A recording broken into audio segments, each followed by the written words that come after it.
जेवण करून आम्ही सर्वजण गेलो तुकाराम महाराजांच्या पालखीच्या दर्शनासाठी, कारण बड्डेच्या दिवशीच पालखी बारामतीमध्ये आलेली.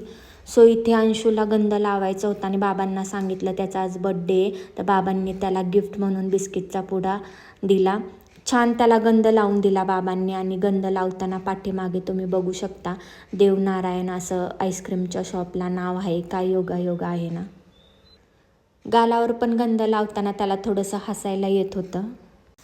आज तो खूप दमलेला होता, सो सारखा बोलायचा मम्मा खूप पाय दुखतात आहेत. त्यामुळं त्याला म्हटलं बस तू थोड्या वेळ, आम्ही आहे रांगेत. आणि दर्शनासाठी खूप गर्दी होती. एवढा गोंधळ असताना सुद्धा वारकरी एवढे शांत झोपलेले होते, कारण की खूप दमलेले असतात ते. पालखीचं खूप छान दर्शन झालं आणि त्यानंतर आम्ही निघालो घरी. दुसऱ्या दिवशी अंशूच्या वाढदिवसानिमित्त आपल्याकडून माऊलींसाठी काहीतरी सेवा मदत व्हावी म्हणून बिस्किटचे पुडे आणि पाणी बॉटल वाटप केली. आणि हे करून खरंच मनाला खूप समाधान वाटलं. अंश जाईन तिकडे सर्वांशी प्रेमाने बोलतो, त्यामुळे सर्वजण म्हणतात की पोरगं खूप माणुसकीचं आहे आणि खटपटे देखील तो तेवढाच आहे.